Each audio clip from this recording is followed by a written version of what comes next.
Il n'y a actuellement dans le monde que 106 développeurs Angular qui sont reconnus par Google sur cette expertise senior. C'est le plus haut niveau de certification que vous pouvez obtenir sur ce framework et je vais vous montrer mon plan étape par étape dans cette vidéo pour obtenir ce fameux badge.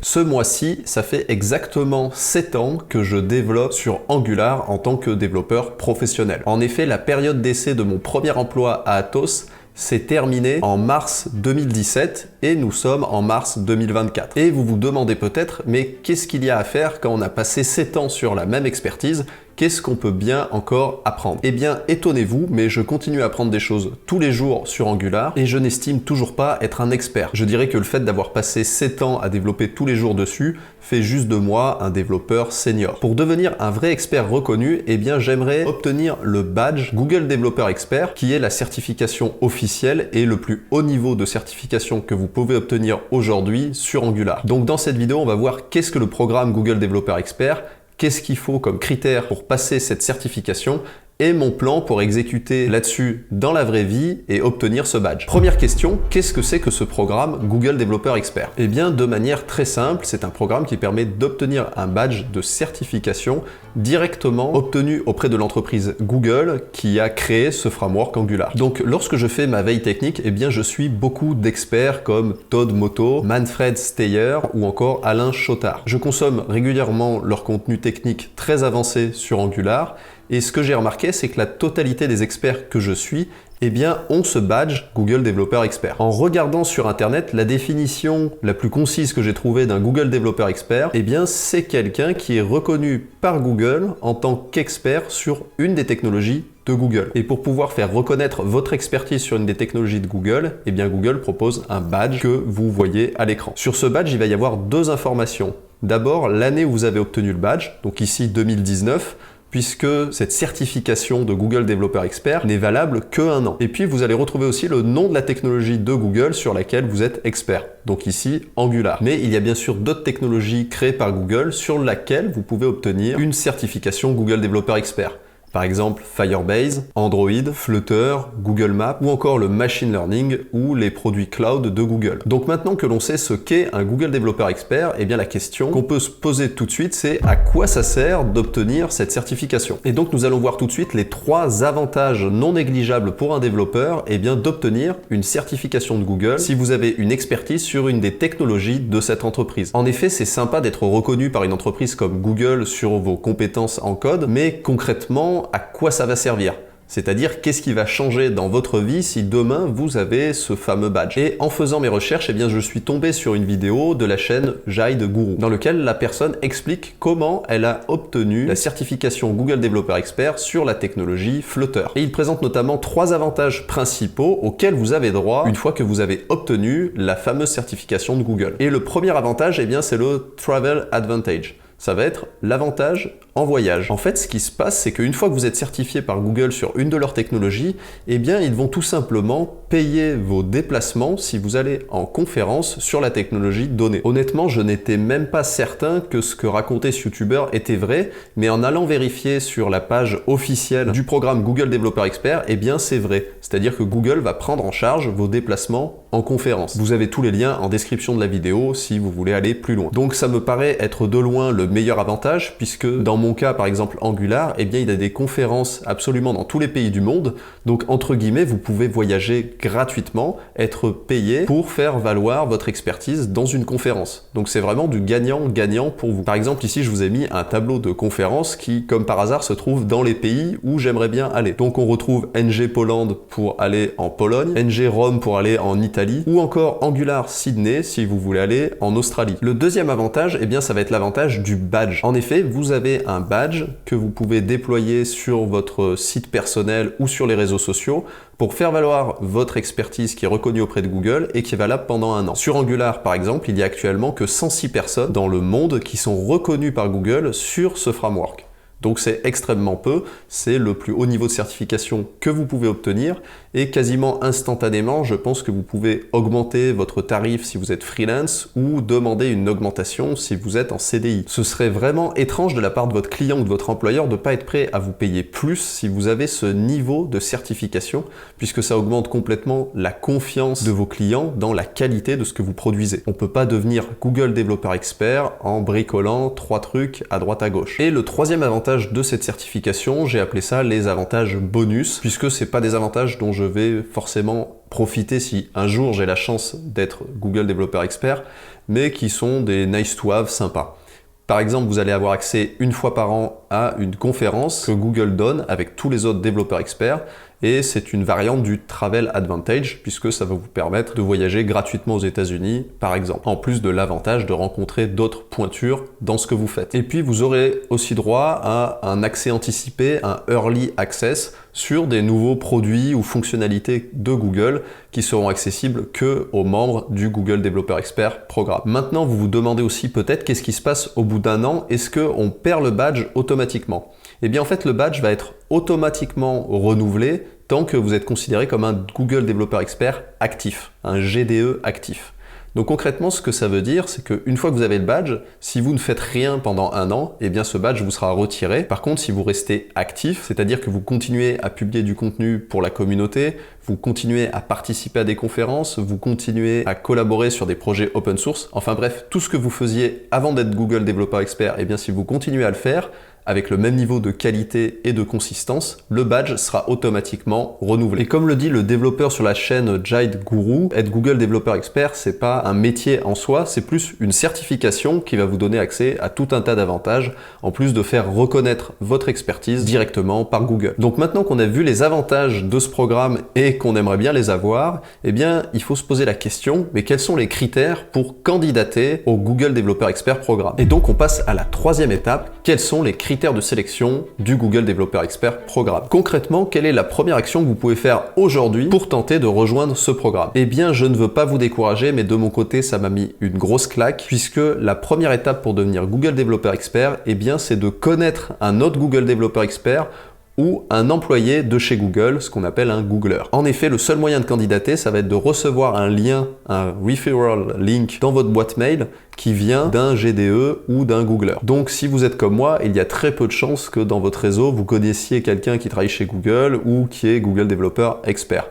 Donc ce que recommande Jide Guru dans sa vidéo, eh bien c'est de se rendre à des conférences, à des événements de pointure sur le code, où vous allez pouvoir rencontrer ces fameuses personnes qui ont ce niveau de certification de Google. Ce que vous pouvez faire également, c'est produire tellement de contenu de qualité sur la technologie que vous avez choisie que vous finissez par être remarqué par un employé de Google, un Google Developer Expert, et vous allez directement être contacté pour participer à ce programme. Par exemple, c'est le cas de Jeff Delaney, qui est derrière la célèbre chaîne YouTube Fireship.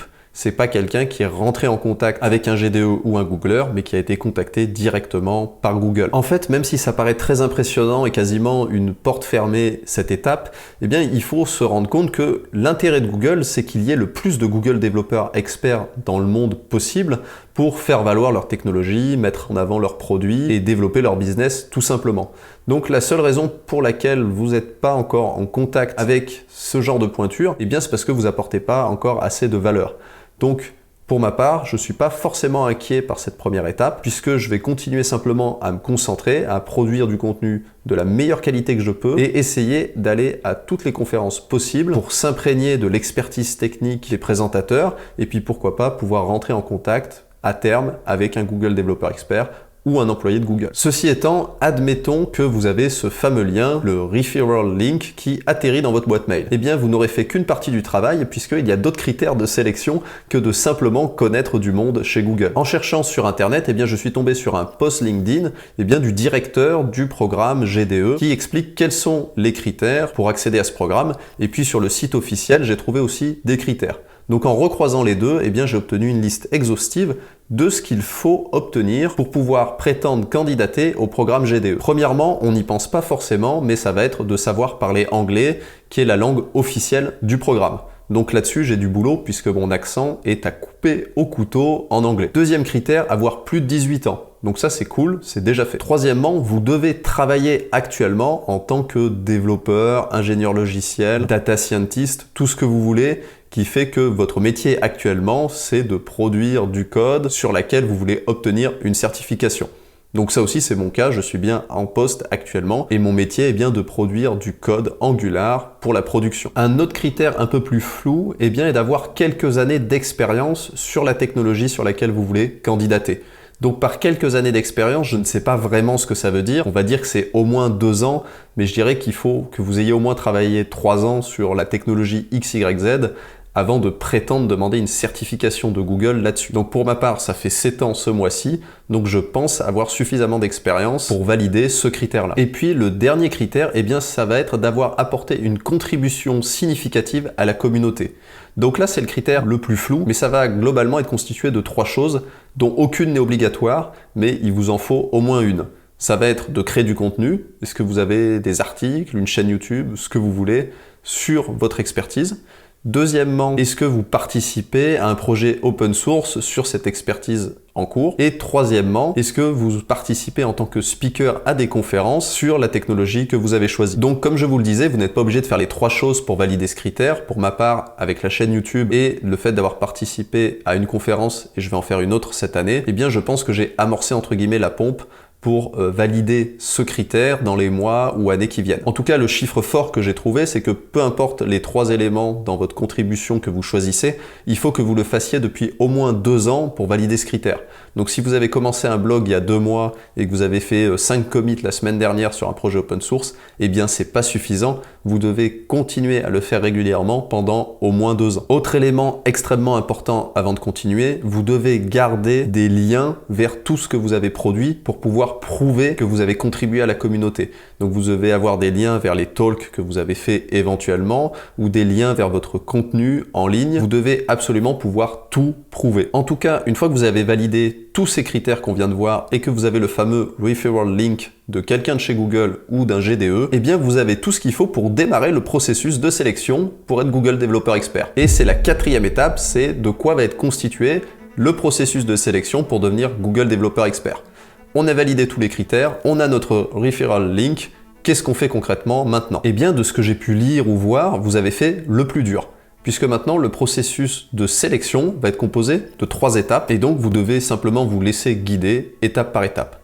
La première chose que vous allez devoir faire, c'est cliquer sur le lien que vous avez obtenu et remplir ce qu'ils appellent le Application Process, c'est-à-dire un espèce de formulaire géant. À mon avis, il va falloir plusieurs heures pour le remplir, dans lequel vous devez mettre toutes vos contributions et pouvoir le prouver avec un lien, et puis aussi toutes vos expériences passées et votre expérience actuelle sur la technologie sur laquelle vous candidatez. Ensuite, après avoir rempli ce formulaire, soit vous allez recevoir un mail pour vous dire que vous passez à la suite, soit vous recevrez peut-être aucun mail, ce qui n'est pas bon signe, ça veut dire que vous avez été refusé, ou alors un email qui vous dit pourquoi ça n'a pas pu le faire pour cette fois. En tout cas, une fois que vous avez validé cette étape, vous allez passer à l'étape 2, qui est la Community Interview. Donc ça va être une sorte d'entretien, un échange avec un autre Google Developer Expert sur votre technologie, et apparemment il s'agit plutôt d'une discussion. Il n'y a pas de choses à préparer spécifiquement en amont. On va vous demander comment vous contribuez à la communauté actuellement, ce genre de choses, mais de ce que j'ai vu, il n'y a pas de grosse préparation là-dessus. En tout cas, ici, ça va être encore la même chose. Vous allez recevoir ou non un mail pour vous dire si vous pouvez passer à l'étape 3. L'étape 3, ça va être la Product Interview, où là, vous allez être interviewé par quelqu'un de chez Google sur l'aspect beaucoup plus technique de votre expertise.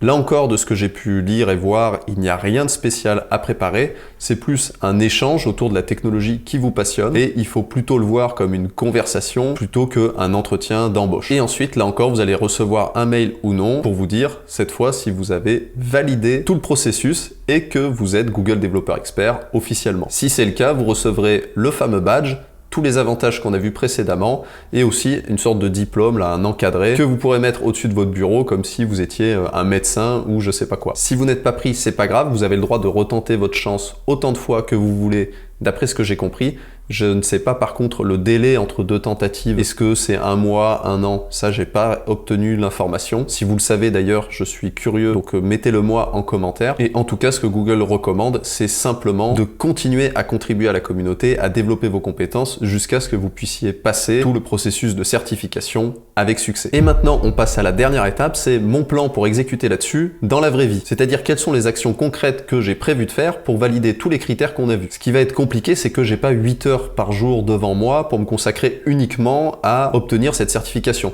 J'ai déjà plein de choses à faire à côté. Donc je vais vous donner mon plan pour pouvoir exécuter là-dessus dans la vraie vie et tenter d'obtenir le badge, pourquoi pas fin 2024 ou début 2025. Et ce qui est cool, c'est que j'ai déjà validé 3 critères pour être Google développeur expert.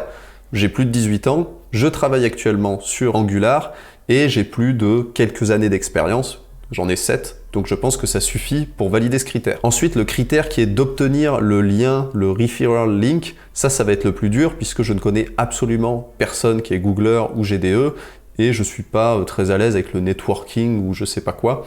Donc mon plan pour le moment, ça va être simplement de continuer à produire le plus de valeur possible, de contribuer le plus possible avec du contenu, des workshops, etc. et me sentir suffisamment à l'aise, en confiance pour pouvoir aller rentrer en contact avec un GDE ou un Googler, je dirais à la fin de l'année. En tout cas, pour l'instant, ça n'est pas une priorité pour moi. Ensuite, autre critère qui me fait un peu peur, ça va être d'être à l'aise en anglais. Pour l'instant, je suis un peu une bille là-dessus. Donc ce que j'ai prévu de faire, c'est simplement de regarder des films ou des séries en anglais, essayer de consommer le plus de contenu possible en anglais, avec les sous-titres en anglais aussi. Et je me dis que de toute façon, je sais déjà tenir à peu près une conversation basique et comprendre des explications basiques en anglais. Donc ça devrait peut-être suffire pour juste une interview d'1 heure, en sachant qu'en plus, dans le monde de la technologie, on parle beaucoup le franglais. La plupart des termes d'expertise en Angular sont déjà en anglais. Des pipes, des components, etc. Il n'y a pas de vocabulaire spécifique nouveau à apprendre. Donc je me dis que ça peut peut-être le faire. Et enfin, le dernier critère qui est d'apporter une contribution significative à la communauté, eh bien je ne vais pas faire de projet open source.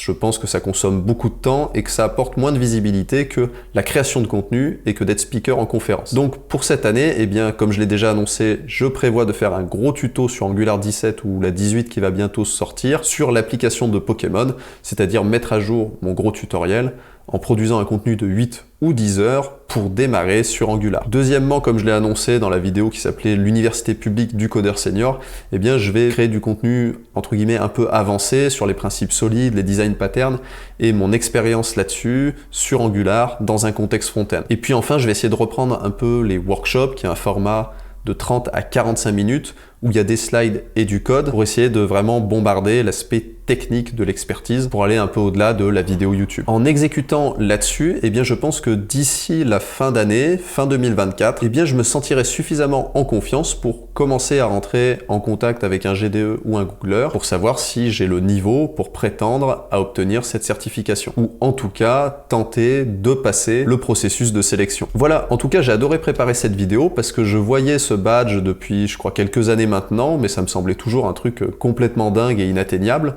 Et en fait, en préparant la vidéo, eh bien, j'ai pu préparer aussi les actions que j'allais prendre. Et tout d'un coup, cet objectif insurmontable qui apparaissait devant moi, eh bien, devient simplement une liste d'actions à exécuter. En tout cas, je vous ferai 1 ou 2 vidéos là-dessus, si je démarre le processus de sélection, ou si j'obtiens le badge ou non, je vous ferai un retour là-dessus. Voilà, en tout cas, merci de m'avoir écouté, j'espère que la vidéo a pu vous apporter de la valeur, et si c'est le cas, et que vous cherchez à devenir développeur web professionnel rapidement, eh bien, voici 3 manières dont je peux vous aider gratuitement. Premièrement, vous pouvez repasser de temps en temps sur la chaîne, pas besoin de vous abonner, vous retrouverez simplement une vidéo sur des principes de code senior chaque semaine.